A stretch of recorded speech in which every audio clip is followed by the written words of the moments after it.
ہر قسم کے روحانی جسمانی مسائل اور وظائف کے لیے پیر اقبال قریشی چینل کو سبسکرائب کریں۔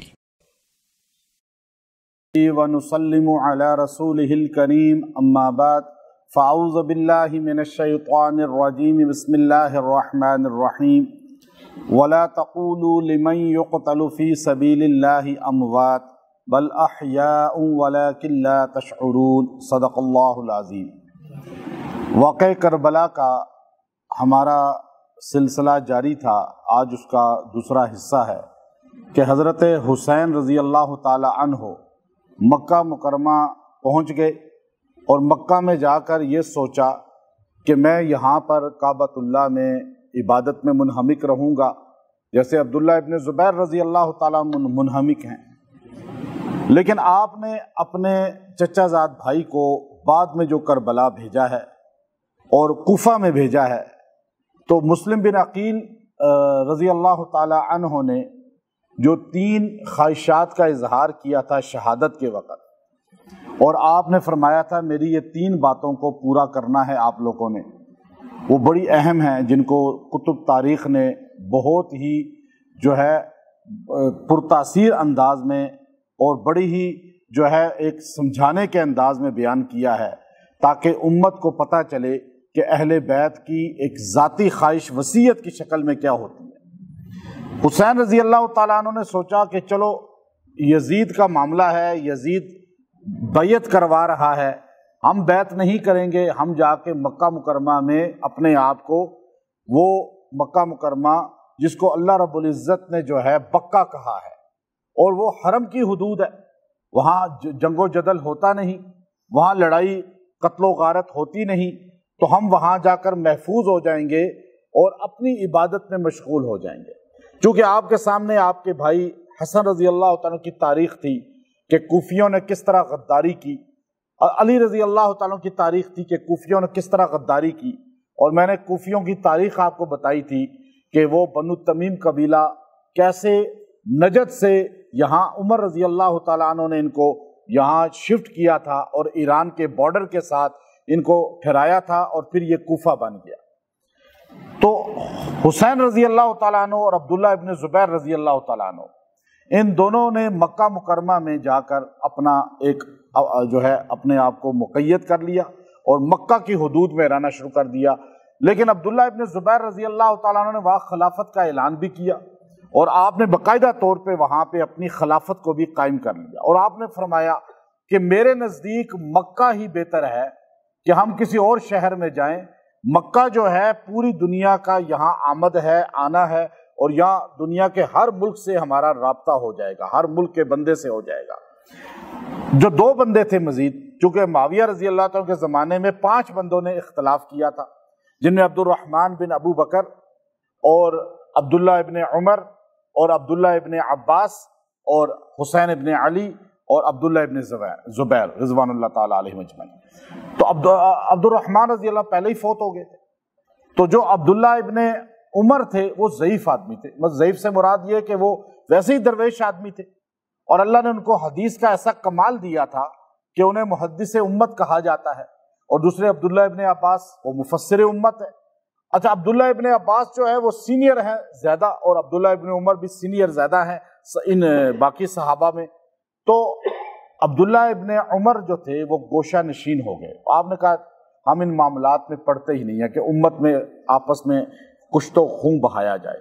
سیدنا عثمان رضی اللہ تعالیٰ کے ادا کو اپنا لیا، اور یہی بات عبداللہ ابن عباس نے کی۔ تو حسین رضی اللہ تعالیٰ عنہ بڑے سکون کی زندگی گزار رہے تھے، لیکن آپ کو انہی لوگوں نے، کوفہ والوں نے، جو سبائی کہلاتے تھے، جنہوں نے سیدنا عثمان رضی اللہ تعالیٰ عنہ کو شہید کیا مدینہ جا کر، اور پھر علی رضی اللہ کی لشکر میں بڑی تعداد میں شامل ہوئے، پھر خارجی بھی بنے، اور پورا واقعہ آپ کو بتا دیا میں نے۔ اب وہ لوگ کہاں چین سے بیٹھنے والے تھے کہ بنو امیہ کے اصل دشمنی ان کی رگ میں تھی۔ یہ بنو امیہ کی دشمنی میں وہ لوگوں نے مین جو فرنٹ پہ لائے وہ حسین رضی اللہ کو لے آئے۔ اصل میں ان کو ذاتی مفاد تھا کہ بنو امیہ کی، آج ہر بندہ آپ کو کہتا ہے، میڈیا میں آپ سنتے ہیں بنو امیہ بنو امیہ بنو امیہ کی دشمنی۔ بنو امیہ کی دشمنی اگر سرکار دو عالم صلی اللہ علیہ وسلم کو خود پتا ہوتا کہ بنو امیہ غلط ہیں، تو اپنی بیٹی زینب جو پہلی بیٹی بڑی ہیں ان کا نکاح ابو العاص جو کیا، عاص سے، وہ بنو امیہ کے ہیں۔ پھر آپ نے دوسری بیٹی رقیہ کا نکاح کیا عثمان غنی سے رضی اللہ عنہ سے، وہ بھی بنو امیہ کے ہیں۔ پھر آپ نے تیسری بیٹی ام کلثوم کا نکاح کیا عثمان غنی رضی اللہ تعالیٰ سے، وہ بھی بنو امیہ میں سے ہیں۔ پھر آپ نے اپنا نکاح کیا ام حبیبہ رضی اللہ تعالیٰ، وہ بھی بنو امیہ میں سے ہیں۔ تو اب یہ آپ اگر کہیں، پھر آپ صلی اللہ علیہ وسلم نے مکہ کو جب فتح کیا تو کسی کا گھر دارالامن قرار نہیں دیا، آپ نے کہا ایک گھر دارالامن ہوگا، کعبہ بھی دارالامن ہے اور اسی طرح ابو سفیان کا گھر بھی دارالامن ہے۔ یہ آپ سنتے ہیں نا سارے، تو وہ کون ہے ابو سفیان؟ بنو امیہ میں سے۔ تو اب یہ بنو امیہ اصل میں مکہ کی سرزمین پہ ایک بنو قریش ہیں، بنو ہاشم ہے، اور ایک بنو امیہ ہیں۔ یہ ہے پیچھے ایک ہی باپ کی اولاد، آگے جا کے جو ہے یہ دو خاندان چلے ہیں۔ تو اب یہ بعد میں جو ان کے بچے آئے، پھر تاریخ لکھنے والے جو ان کے چمچے آئے، اس بعد میں آپ چینل کی طرح، جیسے ابھی جیو چینل ہے، ایئر وائی چینل ہے، بہت سے چینل ہے، ہر چینل جو ہے وہ اپنے سیاسی جماعت کو پروموٹ کرتا ہے۔ آپ اگر کوئی چینل لگائیں، کوئی چینل کسی جماعت کو بہت تعریف کرے گا، کوئی کسی کی تذلیل کرے گا، اور کوئی کسی کو بہت آگے بڑھائے گا۔ تاریخ اسی طرح ہے جیسے چینل ہیں ہمارے میڈیا کے، چینلوں کا جو انداز ہے ہر بندے کے متعلق، ہر جماعت کے متعلق، تو آج آپ یہ کہہ سکیں کہ جی فلاں چینل نے کہا کہ فلاں بندہ تو بہت بد کردار ہے، تو چینل کے کہنے پہ کیا آپ کا عقیدہ بن جائے گا؟ آپ اس کی پریکٹیکلی زندگی کو دیکھیں۔ تو اسی طرح تاریخ کو سامنے رکھ کر کسی کے بارے میں رائے قائم نہ کریں، تاریخ اسی طرح ہے جیسے چینل ہے۔ اب حسین رضی اللہ تعالیٰ عنہ تو بالکل وہاں خاموش بیٹھے ہوئے تھے، مکہ میں زندگی گزار رہے تھے۔ وہ سبائی ٹولہ جو کوفہ میں رہتا تھا، جنہوں نے پہلے علی رضی اللہ کو شہید کیا، پھر حسن رضی اللہ کو شہید کیا، اب انہوں نے کہا یہ اہل بیت کا ایک بندہ اور رہ گیا ہے، اس کو بھی کسی طرح جو ہے ہم مدینے سے نکالیں، مکے سے نکالیں۔ ان دو کو بھی مکے سے نکالا تو مدینے سے نکالا تھا، تو اب یہاں ان کو انہوں نے خط لکھنے شروع کیے، ہم آپ کے کمبر علی، قلب علی، اور ایسے ایسے ناموں سے۔ اور یہ تو، اور کوفہ 5 سال علی رضی اللہ کا مرکز رہا ہے، ہر گھر میں مولائی رہتے تھے، ہر گھر میں شیعان علی رہتے تھے، گھر گھر میں یہی مسئلہ تھا، لیکن ہر گھر سے خط آنا شروع ہو گیا۔ اور جب یہ حسین کے پاس خطوں کے انبار لگے تو آپ نے اپنے کزن عباس رضی اللہ کو بلایا۔ عباس صاحب کے رشتے میں نانا بھی لگتے ہیں، جو کہ حضور علیہ السلام کے کزن ہیں وہ، اور علی رضی اللہ تعالی عنہ جو ہے وہ اس طرح جیسے حضور علیہ السلام حضرت حسین کے نانا ہیں، تو عباس نانا بھی لگے تو رشتے میں نانا لگتے ہیں۔ آپ نے کہا عباس آپ یہ دیکھیے، 1 خط، 2 خط، 40 خط، 100 خط، 500 خط، 1000 خط، 10,000 خط۔ مولانا ابوالکلام آزاد رحمۃ اللہ علیہ نے کہا 60,000 خط آئے۔ اب وہ خطوں کے انبار تھیلے بھر گئے۔ کہا اب بتائیں میں کیا کروں؟ آپ مجھے ایک بندہ بلا رہا ہو، 2 بندے بلا رہے ہو، 60,000 بندہ تو غلط نہیں ہو سکتا۔ تو عباس نے کہا دیکھیں، میں وہ زیرک تھے، ایجڈ بھی تھے، اور پھر اللہ نے تفسیر کا ملکہ دیا تھا۔ آپ نے کہا میرے پاس تاریخ ہے، ہسٹری ہے، کہ وہ دیکھیے آپ کے والد آپ کے بھائی کے ساتھ انہوں نے کیا کیا۔ وہ خارجی ہیں، انہوں نے کبھی آپ کے ساتھ وفا نہیں کی۔ کہا نہیں، وہ کہہ رہے ہیں آپ آئیں، ہم آپ کے ہاتھ پہ بیعت کر کے خلافت آپ کو کوفہ کی دیں گے، آپ یہاں کے چارج سنبھالیں۔ حضرت عباس نے کہا کہ آپ نہ جائیں، بہت اصرار ہوا۔ جب حد سے زیادہ اصرار ہوا تو پھر آپ نے کہا چلو میں اپنے بھائی کو بھیجتا ہوں، چچا زاد بھائی کو، عقیل، بڑے تایا لگتے تھے حضرت حسین کے، عقیل رضی اللہ تعالیٰ عنہ، علی رضی اللہ کے بڑے بھائی ہیں وہ، ان کے بیٹے مسلم۔ کہا میں ان کو بھیج دیتا ہوں۔ ہاں یہ ٹھیک ہے۔ مسلم بن عقیل کو بھیجا۔ مسلم بن عقیل گھوڑے پہ سوار ہو کر سفر طے کرتے کرتے کرتے جب آپ کا پتہ چلا کوفیوں کو کہ مسلم آئے ہیں ابن عقیل، تو کوفی آپ کے استقبال کے لیے گویا کے پھولوں کی پتیاں لے کے باہر کھڑے انتظار کرتے رہے۔ ایسے آپ کا استقبال کیا جیسے فاتح کا استقبال ہوتا ہے، اور آپ کو نعروں کے ساتھ اور گھوڑوں پر آپ کے لیے ایسے انداز میں والہانہ اور آپ کے لیے نعرے بازی اور آپ کی فتح کا اعلان، 40,000 بندہ آپ کا استقبال کر رہا تھا۔ اور آپ جب کوفے میں گزرے ہیں بازاروں سے، گلیوں سے، تو 40,000 بندے کے جھرمٹ میں آپ لو لشکر کے ساتھ اپنا گھوڑا جو لے کر آئے تھے وہ سب سے نمایاں نظر آ رہا تھا، اور آپ کو پورے شہر میں پھرایا گیا، بچے بچے کو، عورتوں کو پتہ چل گیا اہل بیت داخل ہو چکے ہیں کوفہ میں، اور اب حسین بھی آنے والے ہیں۔ تو آپ نے تقریر کی، اور نعمان ابن بشیر جو صحابی رسول تھے اور وہ گورنر تھے کوفہ کے، آپ کو پتہ چلا کہ اس طرح ہوا ہے، آپ نے کہا نہیں، ہم نے ان کے بارے میں کوئی جو ہے ایکشن نہیں لینا۔ اب انہوں نے جو ہے ایکشن نہیں لیا، بندہ اور جمع ہوتا رہا، کرتے کرتے کرتے کرتے اتنی بڑی تعداد ہو گئی کہ جب آپ نے نماز پڑھائی ظہر کی تو آپ کے پیچھے 60,000 بندہ تھا۔ اور ادھر شام میں پتہ چل گیا یزید کو کہ یہ گورنر تو نعمان بہت کمزور ہیں، یہ تو بڑی نرمی کا مظاہرہ کر رہے ہیں، تو اس نے ابن زیاد کو بھیجا، جو عبید اللہ ابن زیاد تھا۔ زیاد جو تھا یہ ابو سفیان نے زمانے جاہلیت میں اسلام لانے سے پہلے وہ طائف کے اندر ایک عورت کے ساتھ متع کیا، جو متع جو ہے حرام ہے امت کے اندر، بعد میں حرام ہو گیا، قرآن پاک اس پر آیات بھی اتری۔ تو اس متع سے یہ پیدا ہوا، لیکن اس کو باپ کا رتبہ کبھی نہیں دیا، کہا نہیں یہ نہیں ہے میرا بیٹا، اور یہ ہمیشہ اپنے نام کے ساتھ لکھتا تھا زیاد ابن ابی، زیاد بیٹا باپ کا۔ تو باپ کون ہے بھائی؟ تو یہ زیاد بیٹا باپ کا، زیاد بیٹا باپ کا۔ اور یہ زیاد وہ ہے جو جنگ جمل میں، جنگ صفین میں حضرت علی رضی اللہ تعالیٰ عنہ کے دائیں طرف کھڑا ہوتا تھا، اور آپ کا جانثار اور آپ کا جو ہے جیالہ بن کے وہاں جنگ جمل پہ حملہ کرتا تھا، جمل میں ان پر عائشہ رضی اللہ کے لشکر پہ اور معاویہ رضی اللہ کے لشکر پہ۔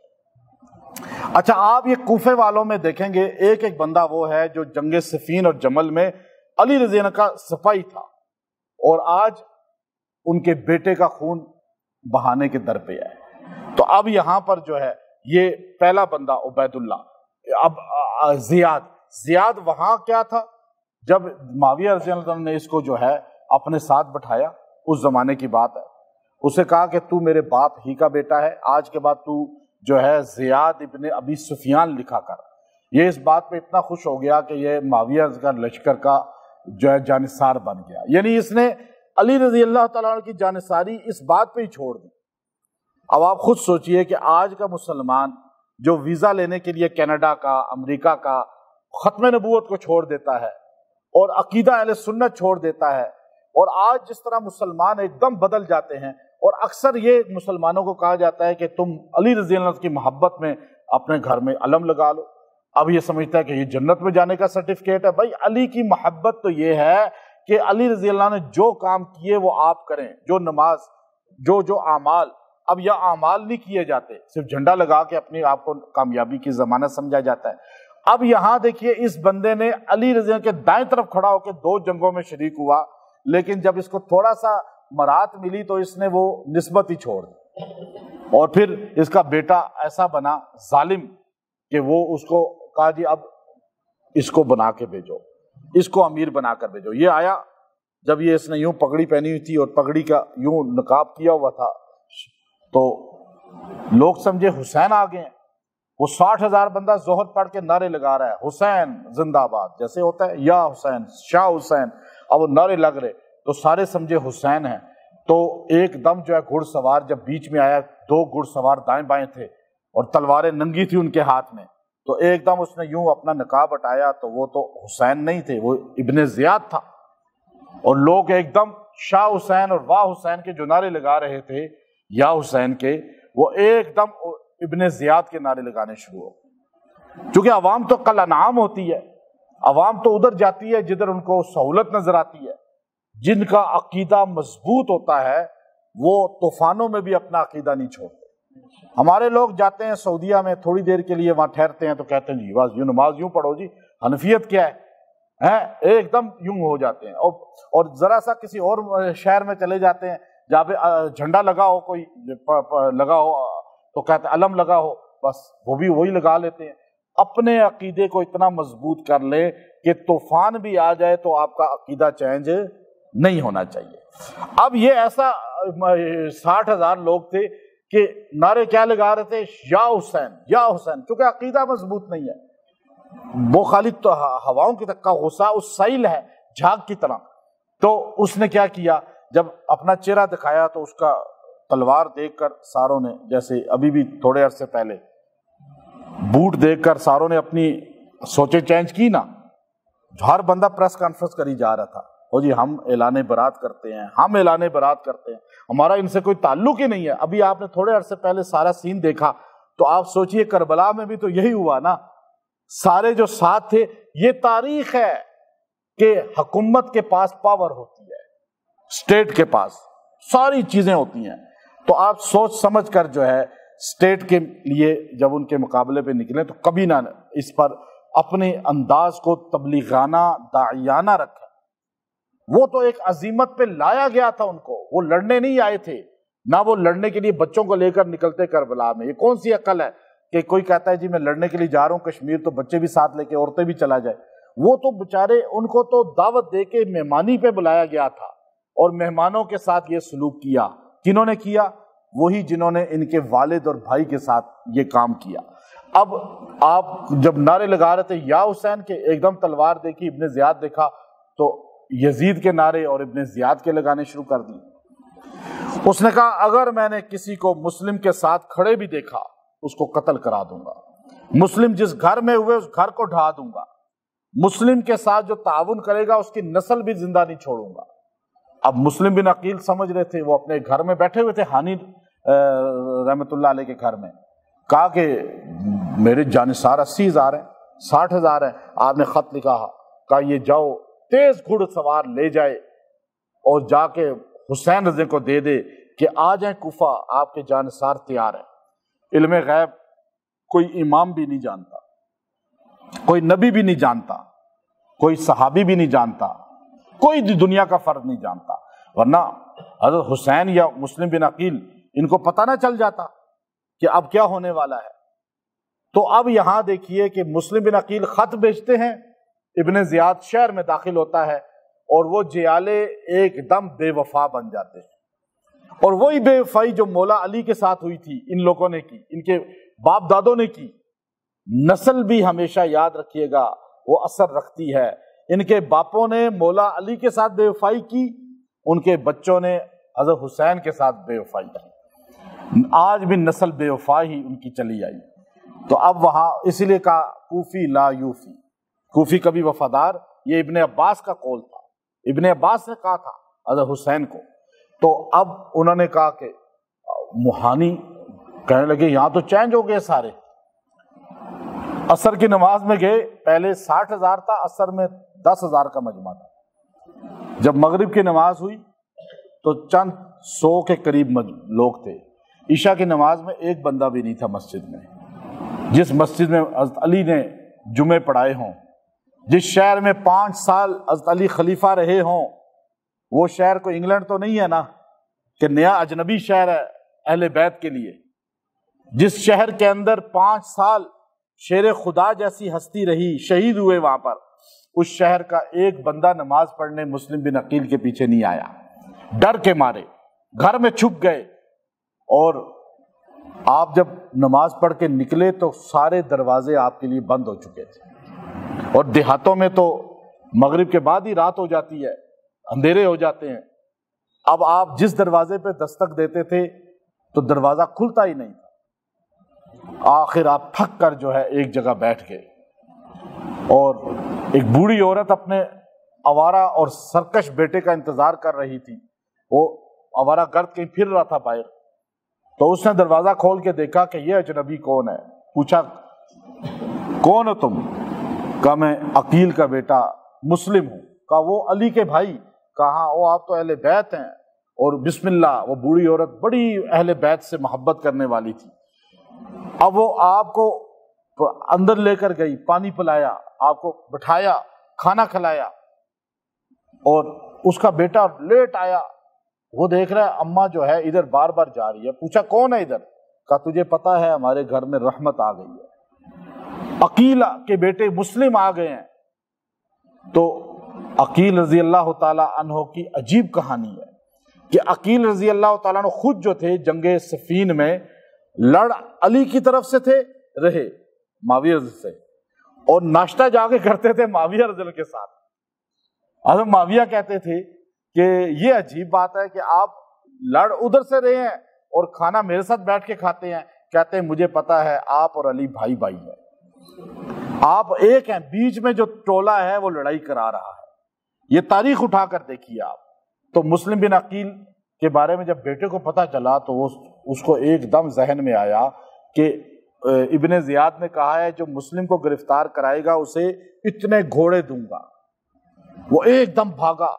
اشعث، محمد ابن اشعث ایک بندہ تھا، اہل بیت سے بڑا بغض رکھتا تھا، اور ہر زمانے میں یاد رکھیے گا اہل بیت کی محبت ہی ایمان کی کسوٹی ہے۔ اب بندہ جیسا بھی ہو لیکن اہل بیت کی تعریف کرنے والا ہو، اہل بیت سے محبت کرنا۔ اہل بیت کوئی بھی ہیں، حضور کی بیویاں ہیں، حضور کی بیٹیاں ہیں، حضور کے نواسے ہیں، ان کی نسل ہے۔ تو اب آپ دیکھیے کہ اس کو تو ایک دم موقع مل گیا، اس نے جا کر اس کے ساتھ ابن زیاد کو کہا، صبح کے ٹائم گھیرا ڈلا تھا، 300 تیر انداز گھیرا ڈالے ہوئے تھے۔ اب انہوں نے تیر چلانے شروع کیے۔ مسلم بن عقیل نے کہا آؤں گا تو تمہارے ہاتھ ایسے نہیں، یا شہید ہو جاؤں گا یا تمہیں مار دوں گا، گرفتار نہیں ہوں گا، میرا قصور بتاؤ۔ کہا آپ کا قصور کوئی نہیں ہے، لیکن ابن زیاد آپ کو گرفتار کرنا چاہتا ہے، ہمیں اس نے بھیجا ہے، لشکر ہے۔ یہ محمد بن اشعث آگے بڑھا، اس نے کہا آپ مولا ہیں ہمارے، آپ علی کی اولاد ہیں، علی کی نسل ہیں، میں آپ کی ضمانت دیتا ہوں، آپ کو امان دیتا ہوں، آپ تلوار مجھے دیں، میں امان دیتا ہوں، آپ کو کوئی نقصان نہیں ہو۔ اب آپ نے اس پہ یقین کر لیا۔ اب اللہ والے دھوکہ کھا جاتے ہیں۔ اب بندہ کہے جی آپ اللہ والے کیسے ہیں، آپ نے دھوکہ کھا لیا، تو آپ مسلم بن عقیل سے پوچھئے، حضرت حسین سے پوچھئے۔ اب وہ ان کے ساتھ چلے، آپ کو خون بہہ رہا تھا، پیاسے تھے، آگے ایک جگہ مٹکا رکھا ہوا تھا، آپ نے کہا یہاں سے پانی پینے دو۔ محمد بن اشعث نے کہا کہ آپ تم جہنم کا پانی پینا، نعوذ باللہ۔ تو آپ نے کہا وہ تو اللہ نے تمہارے لیے بنائی ہے جو اہل بیت کے منکر ہیں، دشمن ہیں۔ اور یہ ایک اور بندہ تھا، اس کو بڑا اس وقت رحم آ گیا، اس نے کٹورا بھر کے لا کے یوں پیش کیا، لیکن آپ یہ پانی پینے لگے تو آپ کا خون منہ سے اس میں گر رہا تھا، وہ ایک دم رنگین ہو جاتا۔ اس نے وہ گرایا، دوسرا کٹورا دیا، تیسرا کٹورا دیا، جب سارے رنگین ہو گئے تو آپ نے کہا، دانت بھی گر گیا آپ کا وہ، تو آپ نے کہا شاید اب دنیا کا پانی ہم پر ختم ہو چکا ہے، اور آپ کو وہاں پہ اس کے سامنے پیش کیا گیا۔ تو وہاں پر اس نے کہا کہ بیعت کرو میرے ہاتھ پہ۔ آپ نے کہا یہ تو ہو نہیں سکتا، ہم نے یزید کے ہاتھ پہ بیعت نہیں کی، تو اس کا چمچہ ہے ایک، تیری بیعت کون کرے گا؟ تو اس نے کہا کہ پتہ ہے تمہارے ساتھ کیا سلوک ہوگا، اور پھر اس نے ان پر جو ہے قتل کا آرڈر جاری کر کہا ان کی گردن کو کاٹو۔ جلاد نے تلوار اٹھائی تو آپ کا آنسو نکلنے شروع ہو گئے۔ اس نے کہا پہلے ہی تم نہ آتے جو سارا گھرانہ تو یزید کے مقابلے پہ، تو یہ آنسو تمہارے نہ نکلتے۔ کہا یہ آنسو خوف سے نہیں ہیں، یہ آنسو اس دکھ میں ہے جو میں نے خط لکھ کے حسین کو بلایا ہے۔ مجھے اگر پتا ہوتا کہ یہ کوفی ایسے غدار ہیں اور ایسے دھوکہ دینے والے ہیں، میں حضرت حسین کو کبھی نہ کہتا حسین آ جائے، مجھے تو ان بچوں کا خیال آ رہا ہے اور حسین کی اولاد کا خیال آ رہا ہے کہ وہ آ کر یہاں کتنی تکلیفیں کاٹیں گے جو میں کاٹ رہا ہوں، میرا پاس تم لوگ نہیں کر رہے، تو حسین کے ساتھ کیا سلوک کرو گے؟ تو آپ نے کہا اچھا ایک میری خواہش ہے، میری وصیت ہے، 3 وصیتیں پوری کر دو۔ کہا وصیت بتائیں، ایک بندے نے کہا، تو آپ نے کہا پہلی وصیت یہ ہے میرا گھوڑا بیچ دینا جس سے میں داخل ہوا تھا کوفے میں، اور میں مکے سے لے کر آیا تھا، میرا ذاتی گھوڑا ہے، میرا قرضہ ہے 700 درہم، اور مجھے پتا ہے قرضہ کبھی شہید کو بھی معاف نہیں ہوتا، تو میرا قرضہ اتار دینا تاکہ قیامت کے دن میں وہ قرضہ اللہ کے ہاں مجرم نہ بن جاؤں۔ اب آپ سوچئے آج لوگ مقروض ہیں، پیسے دینے ہیں، کتنے لوگوں کے پیسے دینے ہوتے ہیں اور فکر ہی نہیں ہوتی، نمازی، دیندار، حج کرنے والے، ہر طرف جو ہے عبادات میں، لیکن قرضہ لے کے کھا رہے ہیں۔ تو وہ آل رسول کی زندگی دیکھیے، کہا بس میرا قرضہ ادا کر دینا، دوسرا میرے جسم کو یوں نہ پھینکنا، کہیں اچھی جگہ دفن کر دینا، یہ نبی کا خون اس میں چل رہا اور اس میں حضور کے گھرانے کا خون ہے، میری چلو قدر نہیں کر رہے، اس خون کی قدر کرنا۔ اب تیسرا کہا کہ حضرت حسین رضی اللہ تعالیٰ عنہ کو کوئی خبر دے دے جا کر کہ آپ کے ساتھ یہاں ایسا ہونے والا ہے، آپ کبھی کوفے نہ آنا۔ اس نے کہا یہ تینوں شرطیں منظور نہیں ہیں، اور جلاد نے تلوار چلائی، آپ کی گردن گری اور آپ کو سر اور دھڑ کے ساتھ چوتھی منزل سے زمین پر پھینک دیا گیا۔ اب آپ دیکھیے کس شہر کے اندر؟ افریقہ کے اندر نہیں، یہ کوئی رشیا کی ریاست نہیں تھی، یہ وہ شہر تھا جہاں حضرت علی نے 5 سال حکومت کی تھی، اور علی رضی اللہ عنہ کے سگے بھتیجے کو اور آپ کے بڑے بھائی کے بیٹے کو کس بے دردی کے ساتھ اس شہر کے لوگوں نے قتل کیا۔ اب بتائیں قصوروار کون ہے؟ قصور کس کا ہے؟ اب آپ وہاں شہید ہو گئے، اور یہاں انشاءاللہ اس سے آگے میں کل آگے درس چلاؤں گا۔ ہمارا یہ قصہ مقصود نہیں ہے، اس سے سبق مقصود ہے کہ اللہ تعالی ہمیں اہل بیت کی محبت عطا فرمائے۔